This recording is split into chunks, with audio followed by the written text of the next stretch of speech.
देखो बच्चों, एक और क्वेश्चन करते हैं। मान लो ये क्वेश्चन दिया गया हमको y equal to under root of 3x² minus 2x³ इस फंक्शन का हमको मैक्सिमा और मिनिमा चाहिए है। ठीक है, इसका मैक्सिमा मिनिमा चाहिए। देखो पहले ये अंडर रूट वाला सवाल है, अंडर रूट हो, लॉग हो, इनवर्स ट्रिग्नोमेट्रिक हो, हमेशा एक नजर डोमेन पे रखनी चाहिए हमेशा। देखो जैसे अगर हम इसका डोमेन देखेंगे तो पॉजिटिव करना होगा, x² कॉमन लिया, 3 माइनस 2x पॉजिटिव। ठीक है, 3 माइनस 2x पॉजिटिव। देखो क्या हुआ, माइनस से मल्टीप्लाई कर दो तो 2x माइनस 3 क्या हो जाएगा, नेगेटिव। माइनस से मल्टीप्लाई कर दिए, है ना, इनइक्वालिटी चेंज, देखो नेगेटिव। अब देखो x² तो हमेशा ही पॉजिटिव होता है, तो अगर पूरा नेगेटिव है तो x को 3/2 से कम होना चाहिए। देखो ऐसे भी कर सकते हैं, वेरिकल मेथड लगाएं, यहां से पॉइंट आएगा 0 और देखो यहां से पॉइंट क्या आएगा, बोलो 3/2 आएगा, ध्यान दो। ठीक, अब देखो ये पॉजिटिव, नेगेटिव और देखो इस पर साइन चेंज नहीं होगा, नेगेटिव, लेकिन यहां पर डॉट लेना पड़ेगा। तो मतलब अब हमें लेस देन 0 चाहिए, नेगेटिव चाहिए, है ना।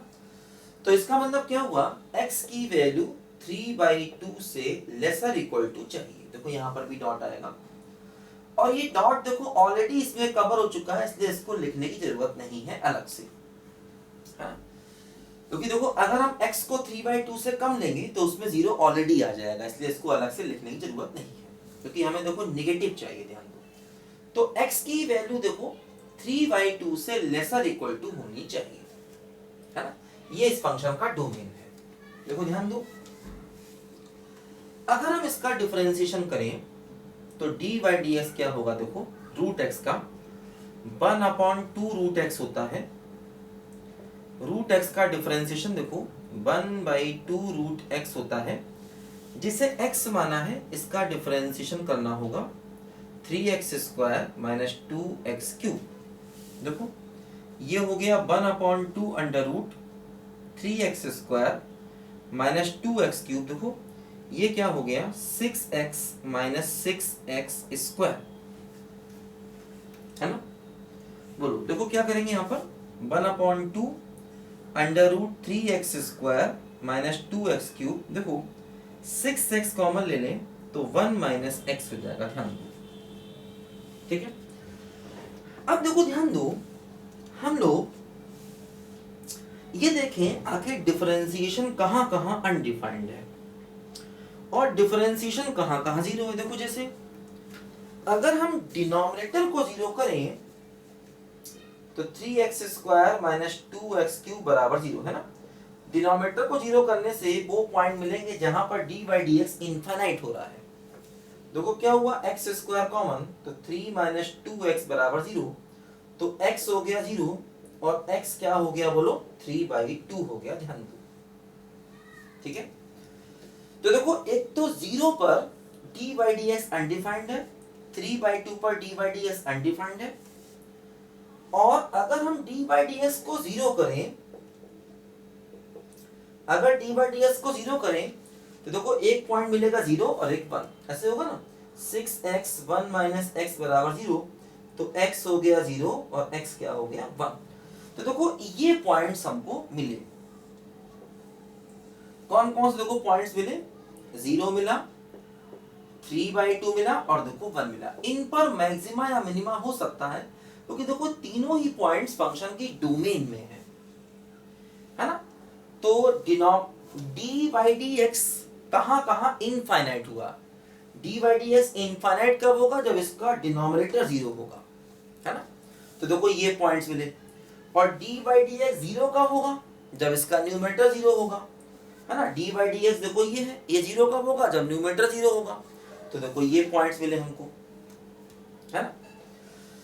तो देखो क्या हुआ, कुल मिलाकर ये पॉइंट्स मिले, और इन पॉइंट्स, ये पॉइंट्स फंक्शन की डोमेन में भी हैं, है ना। इसीलिए हम इन पॉइंट्स पर मैक्सिमा मिनिमा देख सकते हैं। और एक बात ध्यान दो, इन पॉइंट्स पर ये फंक्शन कंटिन्यूअस भी होगा, क्योंकि देखो रूट फंक्शन कंटिन्यूअस होता है अगर वो डिफाइंड है। जैसे क्या होता है, रूट एक्स का ग्राफ देखो ऐसे होता है, ये ऐसे बनता है रूट का ग्राफ।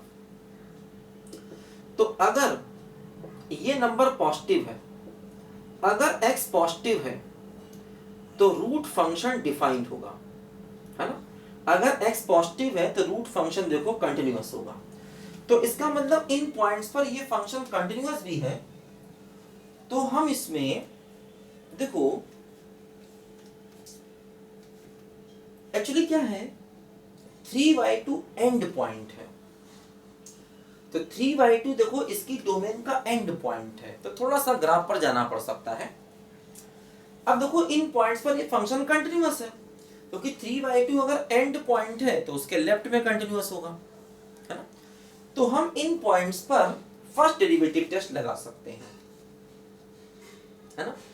इन पॉइंट्स पर देखो हम लोग फर्स्ट डेरिवेटिव टेस्ट लगा सकते हैं। देखो क्या है, जो अपना d/dx है, देखो ये क्या है, d/dx देखो ये है 6x 1 माइनस एक्स। देखो यहां से एक्स स्क्वायर कॉमन ले लो तो क्या आएगा, देखो एक्स स्क्वायर कॉमन लेंगे देखो तो 2 मॉड एक्स आएगा, अंडर रूट के अंदर देखो क्या आएगा 3 माइनस 2x आएगा, ठीक है। एक्स स्क्वायर कॉमन लेंगे तो देखो बाहर आएगा एक्चुअली मॉड एक्स आएगा, ध्यान देना, ठीक है। अब देखो क्या हुआ, अगर हम सबको देखें, सारे लीनियर फैक्टर नहीं हैं तो वेविकर मेथड ऐसे नहीं लगाएंगे, सबको अलग अलग देखेंगे। देखो क्या होगा, जैसे 0 पर अगर हम देखें तो x अगर 0 से कम है ना, तो देखो d/dx क्या होगा, ये हो गया नेगेटिव। x अगर 0 से कम है तो देखो ये पॉजिटिव होगा, क्योंकि 1 माइनस एक्स, अगर x 0 से कम है तो पॉजिटिव हुआ, तो 6 इंटू नेगेटिव इंटू पॉजिटिव, और देखो ये तो मॉड है हमेशा पॉजिटिव, और रूट के अंदर अगर x 0 से कम है तो रूट के अंदर प्लस, सबकी वैल्यू प्लस, तो कुल मिला के देखो d/dx क्या हो गया, नेगेटिव, है ना। देखो अगर x 0 से कम है तो x नेगेटिव हो गया, x अगर 0 से कम है तो ये पॉजिटिव ही होगा, है ना, क्योंकि ये नेगेटिव कब होगा, जब x 1 से बड़ा हो जाएगा। अगर x 1 से बड़ा होगा तब ये नेगेटिव होगा, और देखो ये तो पॉजिटिव ही है, और देखो अगर x नेगेटिव है तो देखो रूट के अंदर का टर्म पॉजिटिव रहेगा, क्योंकि देखो ये टर्म, है ना, हमेशा पॉजिटिव, रूट की वैल्यू हमेशा पॉजिटिव है, रूट का आंसर हमेशा पॉजिटिव होता है, बस उसके अंदर का नंबर प्लस होना चाहिए, और x अगर नेगेटिव है तो उसके अंदर का नंबर प्लस होगा ही होगा। तो देखो लेस देन 0 पर क्या हो रहा है कि d/dx नेगेटिव हो रहा है। अच्छा अगर ग्रेटर देन 0 पर देखें तो देखो d/dx क्या होगा, ये 6 और ये पॉजिटिव, x 0 से बड़ा तो देखो ये भी पॉजिटिव, मॉड x है वो हमेशा पॉजिटिव रहेगा, और ये भी सब कुछ पॉजिटिव, तो देखो पॉजिटिव हो गया। तो मतलब 0 पर नेगेटिव टू पॉजिटिव हो रहा है, तो 0 क्या हो गया बोलो, पॉइंट ऑफ मिनिमा हो गया, मिनिमा, लोकल मिनिमा। 0 क्या हो गया बोलो, पॉइंट ऑफ लोकल मिनिमा, ठीक है। अच्छा अगला पॉइंट देखो क्या है, अगला पॉइंट देखो 1 लेते हैं, 1 पर देखो, अगर हम लेस देन 1 पर देखेंगे तो d/dx देखो क्या होगा, अगर हम लेस देन 1 पर देखेंगे देखो d/dx क्या होगा, ये तो पॉजिटिव ही है, और अगर x 1 से छोटा है तो ये भी पॉजिटिव होगा, है ना, और देखो ये भी पॉजिटिव है, ठीक है, और रूट के अंदर की वैल्यू भी क्या होगी, देखो पॉजिटिव, सब कुछ पॉजिटिव, तो देखो d/dx हो गया पॉजिटिव। अगर x 1 से बड़ा हुआ तो d/dx देखो क्या हो जाएगा, नेगेटिव, तो इसका मतलब 1 क्या हो गया बोलो, मैक्सिमा हो गया, मैक्सिमा, क्योंकि देखो 1 के लेफ्ट में d/dx पॉजिटिव है, राइट में नेगेटिव, देखो 1 पर क्या हो गया बोलो, मैक्सिमा हो गया, ध्यान दो मैक्सिमा, ठीक। अब देखो 3/2 पर देखो, देखो 3/2 के लेफ्ट में ही देखा जा सकता है, 3/2 के राइट में नहीं देख सकते हम लोग, क्योंकि 3/2 के राइट में फंक्शन ही नहीं है। तो अगर 3/2 के लेफ्ट में हम देखें तो इसका मतलब क्या हुआ, देखो ये 3/2 के लेफ्ट में अगर हम देखें तो क्या होगा, देखो यहां पर ये तो पॉजिटिव है, 6 इंटू पॉजिटिव x अगर 3/2 से कम है, 3/2 से कम का मतलब थोड़ा सा कम, इसका मतलब x 1 से बड़ा है, और x 1 से बड़ा है, देखो ये पूरा टर्म नेगेटिव हो जाएगा, क्योंकि x अगर 3/2 से कम है, इसका मतलब x 3/2 से थोड़ा सा ही कम है, और अगर x 3/2 से कम है, इसका मतलब वो 1 से बड़ा है, सब कुछ नेगेटिव। और देखो ये भी है पॉजिटिव और ये भी पॉजिटिव, देखो क्या हुआ, सब कुछ नेगेटिव हो गया, ध्यान दीजिए। तो 3/2 के पीछे d/dx नेगेटिव, मतलब 3/2 के पीछे क्या हो रहा है, देखो फंक्शन डिक्रीज करके आ रहा है। मतलब जैसे मान लो ये 3/2 है, तो 3/2 के पीछे फंक्शन डिक्रीज करके आ रहा है ऐसे, इसका मतलब 3/2 पर मिनिमा होगा, ये कंफर्म है, क्योंकि 3/2 के पीछे फंक्शन, देखो 3/2 के पीछे फंक्शन डिक्रीजिंग है, उसके जस्ट पीछे, और डिक्रीजिंग है, इसका मतलब 3/2 पर मिनिमा होगा। अगर 3/2 के पीछे फंक्शन इंक्रीजिंग होता तो कंफर्म है 3/2 पर मैक्सिमम होता। तो देखो हमने 3/2 पर चेक कर लिया, 3/2 पर क्या हो गया बोलो, मिनिमा हो गया, ध्यान दो मिनिमा, ठीक है। तो 0 पर मिनिमा, 1 पर मैक्सिमा, और 3/2 पर भी क्या हो गया बोलो, मिनिमा, है ना। 0 पर क्या निकला बोलो, मिनिमा, 0 पर निकला मिनिमा, और 1 पर क्या निकला बोलो, मैक्सिमा, और 3/2 पर भी क्या निकला बोलो, मिनिमा। ध्यान दो 3/2 पर भी क्या निकला बोलो, मिनिमा, ठीक है। तो हमने मैक्सिमा मिनिमा चेक कर लिया, इंक्रीजिंग डिक्रीजिंग चेक कर लिया। अब हम चाहें तो इसका ग्राफ देख सकते हैं, है ना। अगर हम चाहें तो इसका फंक्शन का ग्राफ आसानी से देख सकते हैं, बोलो, या खुद से बनाना आप लोग। मैक्सिमा मिनिमा हो गया, इंक्रीजिंग डिक्रीजिंग मालूम है, ग्राफ बना सकते हो, कोई दिक्कत नहीं, आसान ग्राफ होगा। ऐसे ग्राफ कितने हम लोगों ने बनाए रूट वगैरह वाले फंक्शन के, देखो, है ना। इस टाइप ग्राफ बहुत से बनाए हम लोगों ने, है ना। बताओ भाई, देखो बना देते हैं। देखो क्या हो रहा है,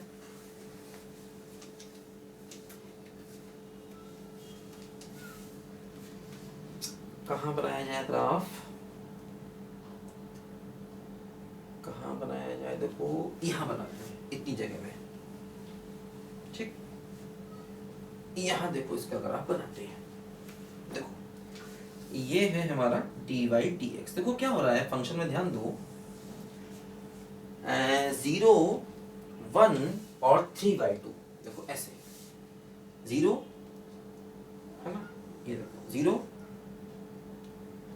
1 और 3/2, देखो ये फंक्शन 3/2 के पीछे ही डिफाइन है। x को 0 लेंगे तब भी y 0 होगा, है ना, और x को 3/2 लेंगे देखो तब भी y 0 होगा। तो 0 पर देखो y 0 है, और देखो 3/2 पर भी y 0 है, ठीक है। देखो 0 के पीछे dy/dx नेगेटिव है, मतलब 0 के पीछे देखो फंक्शन डिक्रीजिंग है कुछ, है ना। 0 के आगे dy/dx पॉजिटिव है, और 1 के पीछे भी देखो dy/dx पॉजिटिव है, तो 0 1 के बीच में देखो, 0 और 1 के बीच में dy/dx क्या है, देखो पॉजिटिव। देखो 0 के आगे dy/dx पॉजिटिव, 1 के पीछे dy/dx पॉजिटिव, तो 0 1 के बीच में dy/dx पॉजिटिव है, तो 0 से 1 तक इंक्रीज करेगा। अगर हम x को 1 रख दें, देखो y क्या आएगा, x को 1 रखेंगे, 3 - 2 तो 1, तो 1, x को 1 रखने पर देखो y की वैल्यू 1 आएगी, ध्यान दो ऐसे, है ना। अच्छा देखो ध्यान दो, 0 पर dy/dx इनफाइनाइट है, 0 पर देखो जो dy/dx है वो देखो इनफाइनाइट है, ध्यान दो, है ना। देखो ऐसे है ना, ये 1/2 mod x √ 3 - 2x और 6x 1 - x। 0 पर dy/dx इनफाइनाइट है।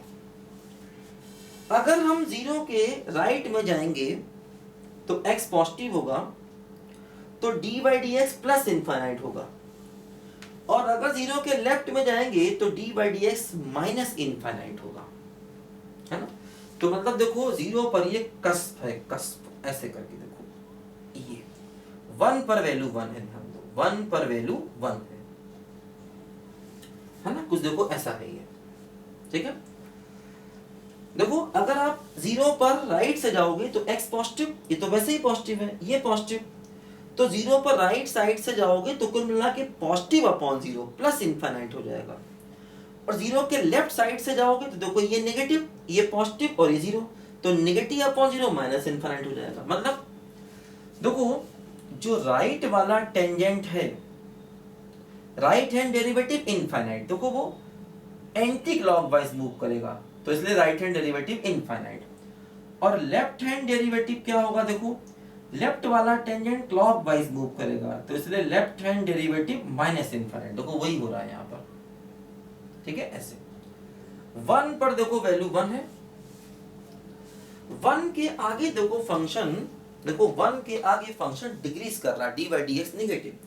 देखो 1 पर ऐसे चलेगा ये, और 1 पर डी बाई डी एक्स 0 हो रहा है ना। देखो अब ध्यान दो, 0 पर D by d x infinity भी है और 0 पर डी बाई डी एक्स 0 भी है, तो कुल मिला के 0 पर जो डी बाई डी एक्स है ना, अगर हम 0 पर देखें तो 0 पर डी बाई डी एक्स, देखो यहां से डी बाई डी एक्स 0 हो रहा है और यहां से d by d x infinity हो रहा है, तो वो d by d x infinity ही मानेंगे, ध्यान रखना।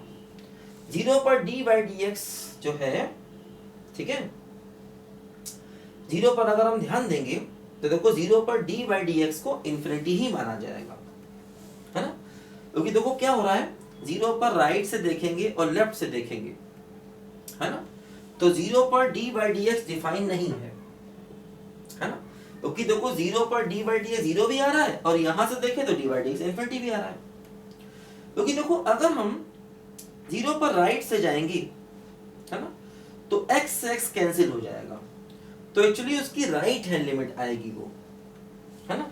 और 0 पर लेफ्ट से जाएंगे तो देखो x से x कैंसिल हो जाएगा। देखो जैसे अगर हम 0 पर चेक करने की सोच रहे हैं, देखो क्या होगा बताते हैं अभी आपको। देखो ये इसका ग्राफ बन गया, देखो फंक्शन का, ये देखो इस फंक्शन का ग्राफ आ गया, कंप्लीट ग्राफ। 3/2 पर y 0 है ना, 0 पर y 0 है, 1 पर y 1 है, और देखो x की वैल्यू 3/2 पर भी y 0 है। देखो 0 के पीछे डिक्रीजिंग, फिर इंक्रीजिंग, फिर डिक्रीजिंग, ये ग्राफ देखो इसका आ रहा है, ठीक है। x tending to infinite, x tending to minus infinity अगर लें तो क्या होगा, देखो x tending to minus infinity अगर लेंगे तो इसकी वैल्यू प्लस इंफिनिटी आएगी। देखो अगर हम x tending to minus infinity पर इसकी लिमिट निकालें, जैसे x tending to minus infinity पर देखो इसकी लिमिट निकालें, तो देखो क्या होगा, x क्यूब कॉमन ले लेंगे तो क्या होगा, देखो 3x और -2। तो अब देखो जब आप x को माइनस इंफिनिटी रखोगे तो 0 इंटू -2 इंटू, देखो ऐसे होगा ना, ये -2 बचेगा और ये माइनस इंफिनिटी की पावर 3 मतलब माइनस इंफिनिटी, तो -2 into minus infinity that means plus infinity, तो आंसर इंफिनिटी आ जाएगा, है ना।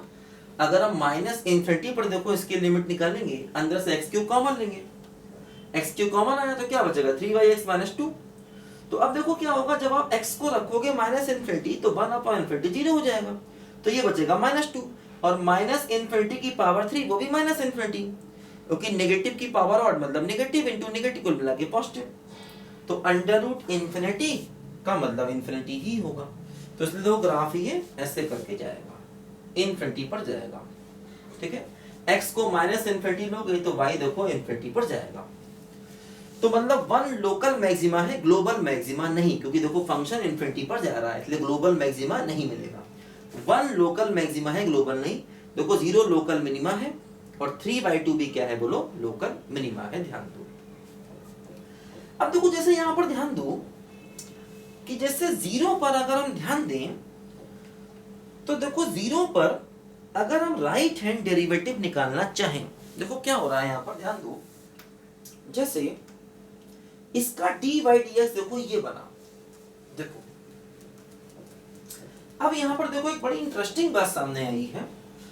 देखो जैसे ये जो फंक्शन है, देखो ये आया इसका dy/dx, देखो अगर हम जीरो को पॉजिटिव लें, है ना, मतलब अगर हम देखो ये जो डी बाई डी एक्स आया है अपना, वो देखो ये आया 6x 1 minus x upon 2 mod x under root 3 minus 2x। देखो अगर हम इस डी बाई डी एक्स की लिमिट ले लें जीरो पर राइट हैंड साइड से, तो देखो क्या होगा, जीरो पर राइट हैंड साइड से लिमिट लेंगे जब हम इसमें, देखो यहां पर ये मॉड x का x हो जाएगा,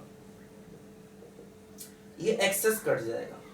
अब अगर आप x को रखोगे जीरो तो 6 इंटू 1 अपॉन 2 इंटू रूट 3, देखो ये हो गया 3 बाई रूट 3 मतलब रूट 3। तो देखो ये जीरो पर इसका राइट हैंड डेरिवेटिव आ गया, ध्यान दीजिए। अच्छा अगर हम जीरो पर इसकी लेफ्ट हैंड लिमिट को लें, अगर हम जीरो पर इसकी लेफ्ट हैंड लिमिट को लें तो देखो क्या होगा कि ये हो गया 6x और 1 माइनस एक्स और मॉड x की जगह माइनस एक्स हो जाएगा 3 माइनस 2x।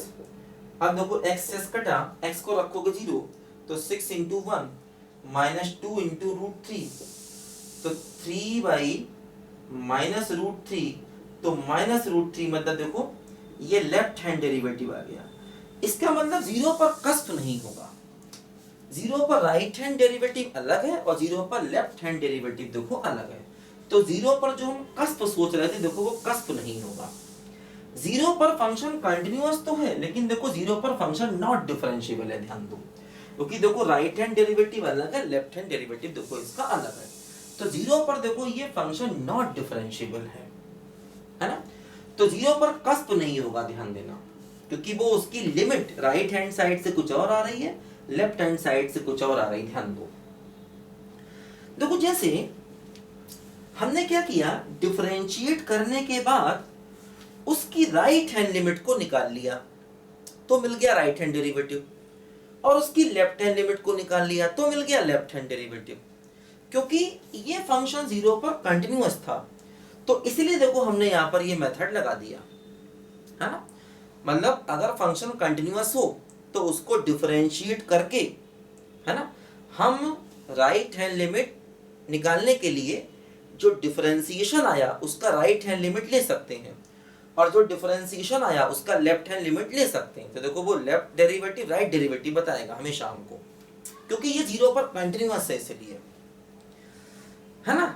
हालांकि मैंने बताया था, देखो ये शॉर्टकट मेथड ऑफ डिफरेंशिएबिलिटी ही है एक तरीके से। हालांकि मैंने बताया था कि फंक्शन वैल्यू चेंज करे तब ये मेथड लगाना, लेकिन अगर देखो फंक्शन वैल्यू चेंज ना करे और फंक्शन कंटिन्यूअस हो तब भी ये मेथड लगाया जा सकता है, कोई दिक्कत नहीं है इसमें। हाँ लेकिन ध्यान देना ये लिमिट एग्जिस्ट करनी चाहिए, या तो ये लिमिट एग्जिस्ट करें या इनफाइनाइट आ जाए तो इस मेथड को लगा सकते हो। जैसे मतलब ये लिमिट अगर एग्जिस्ट ना करें तो फिर राइट डेरिवेटिव और लेफ्ट डेरिवेटिव के फार्मूले से ही करना पड़ेगा, ध्यान देना। मतलब ये लिमिट कुछ फाइनाइट आ जाए या इनफाइनाइट आ जाए, दोनों ही केसेस में इस मेथड को लगा सकते हैं। अगर उस जैसे मान लो जीरो पर लगा रहे हैं तो जीरो पर ये फंक्शन कंटिन्यूअस है, ये बात ध्यान देना, क्योंकि देखो जीरो पर राइट डेरिवेटिव लेफ्ट डेरिवेटिव लगा रहे हैं और जीरो पर ये फंक्शन कंटिन्यूअस है इसलिए ऐसा कर पा रहे हैं। अगर जीरो पर ये फंक्शन कंटिन्यूअस नहीं होता तो ऐसा नहीं कर पाते, है ना। हालांकि मैंने बताया था कि शॉर्टकट मेथड लगाने के लिए जीरो पर फंक्शन कंटिन्यूअस भी होना चाहिए और उस पॉइंट के राइट में और लेफ्ट में फंक्शन अलग अलग भी होना चाहिए, तब वो लगाते हैं। अब देखो यहां पर जैसे अगर हम ध्यान दें तो जैसे क्या हो रहा है, अगर हम अंदर से एक्स स्क्वायर कॉमन ले लें तो बाहर मॉड एक्स आ जाएगा, तो जीरो के राइट में ये फंक्शन प्लस हो जाएगा और जीरो के लेफ्ट में फंक्शन माइनस हो जाएगा। तो हम कह सकते हैं जीरो पर देखो फंक्शन अपने आप को बदल रहा है, जीरो पर देखो फंक्शन की वैल्यू चेंज हो रही है, इसलिए ये मेथड यहाँ पर लगा पा रहे हैं। और अगर फंक्शन की वैल्यू जीरो पर ना भी चेंज हो लेकिन जीरो पर फंक्शन कंटिन्यूअस हो तब भी ये मेथड लगाया जा सकता है, बशर्ते डिफरेंशिएशन की राइट हैंड लिमिट एग्जिस्ट करे और डिफरेंशिएशन की लेफ्ट हैंड लिमिट एग्जिस्ट करे, है ना। तो राइट हैंड डेरिवेटिव और लेफ्ट हैंड डेरिवेटिव निकाल सकते हैं हमेशा इस मेथड से। ध्यान देना दो बातें हैं कि उस पॉइंट पर फंक्शन कंटिन्यूअस होना चाहिए और उस पॉइंट पर डिफरेंशिएशन की राइट हैंड लिमिट एग्जिस्ट करे और डिफरेंशिएशन की लेफ्ट हैंड लिमिट एग्जिस्ट करे, तो इसको लगा सकते हैं। अगर ये राइट हैंड लिमिट और लेफ्ट हैंड लिमिट ना एग्जिस्ट करे तो ध्यान देना ये मेथड गलत हो सकता है, फिर आप राइट हैंड डेरिवेटिव और लेफ्ट हैंड डेरिवेटिव के फार्मूले पर ही चले जाना वापस। मतलब जैसे ये लिमिट अगर एग्जिस्ट ना करे तो ये मत कह देना कि राइट हैंड डेरिवेटिव एग्जिस्ट नहीं करता, है ना। और ये लिमिट अगर लेफ्ट हैंड लिमिट भी इसकी एग्जिस्ट ना करे तो भी ये मत कह देना कि लेफ्ट हैंड डेरिवेटिव एग्जिस्ट नहीं करता। क्या पता राइट हैंड डेरिवेटिव और लेफ्ट हैंड डेरिवेटिव एग्जिस्ट कर रहा हो। तो मतलब ध्यान दो, फिर बता रहा हूं मैं आपको, जिस पॉइंट पर भी आपको ये चेक करना है उस पॉइंट पर पहली बात तो फंक्शन कंटिन्यूअस होना चाहिए, ठीक। और राइट हैंड डेरिवेटिव और लेफ्ट हैंड डेरिवेटिव की लिमिट्स आनी चाहिए, चाहे वो फाइनाइट है चाहे वो इनफाइनाइट है। मतलब लिमिट डज नॉट एग्जिस्ट नहीं बननी चाहिए किसी तरीके से। और अगर लिमिट डज नॉट एग्जिस्ट बने तो राइट डेरिवेटिव और लेफ्ट डेरिवेटिव के फार्मूले पर चले जाना। और वैसे भी अगर क्वेश्चन डिफरेंशिएबिलिटी का ही हो तो अच्छा होगा राइट डेरिवेटिव और लेफ्ट डेरिवेटिव के फार्मूले पर ही चले जाओ शुरू से। ये रिस्क क्यों लो। मतलब जैसे ये सवाल अगर जीरो पर डिफरेंशिएबिलिटी का पूछता तो हम जीरो पर राइट डेरिवेटिव और लेफ्ट डेरिवेटिव निकाल देते, ये सब चक्कर ही क्यों पालते, है ना। बस ये बता रहा हूं नॉलेज के लिए, ये बात ध्यान देना। ये बात तुमको पहले ही मैंने बताई एक दो जगह पर, इस बात को नोट कर लो, याद रखना इस बात को हमेशा, ठीक है। देखो जैसे अब मान लो इसका अगर हम राइट डेरिवेटिव निकालें जीरो पर तो देखिए ये क्या आ रहा है, चेक करते हैं। देखो जैसे जीरो पर इसका हम लोग राइट हैंड डेरिवेटिव निकालें, देखो जैसे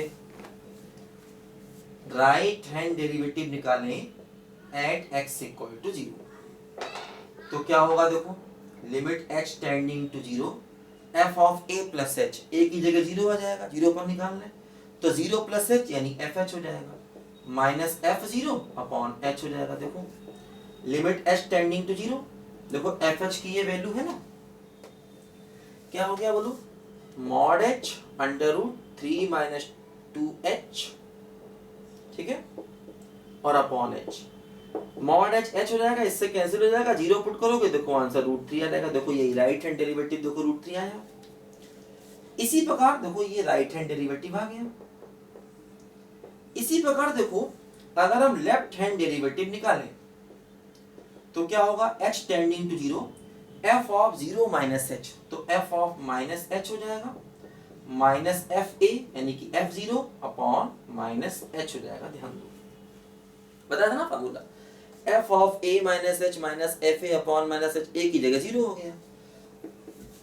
देखो f ऑफ माइनस h यहां से निकालो, क्या होगा, देखो mod of minus h under root 3 plus 2h और माइनस f0 की वैल्यू 0 हो जाएगी, f0 निकालेंगे 0 हो जाएगा, अपॉन देखो क्या आ गया, माइनस h आ गया। देखो limit h tending to 0, mod of minus h का मतलब प्लस h क्योंकि h पॉजिटिव होता है, 3 plus 2h upon minus h, देखो h से h कैंसिल हो गया, h को 0 रखेंगे तो माइनस √3, देखो वही अपना लेफ्ट हैंड डेरिवेटिव आ गया, ठीक है। तो मतलब इस प्रकार के सवालों में हम डिफरेंशिएट करके उसकी लिमिट को निकाल करके भी राइट डेरिवेटिव और लेफ्ट डेरिवेटिव निकाल सकते हैं क्योंकि 0 पर फंक्शन कंटिन्यूअस है।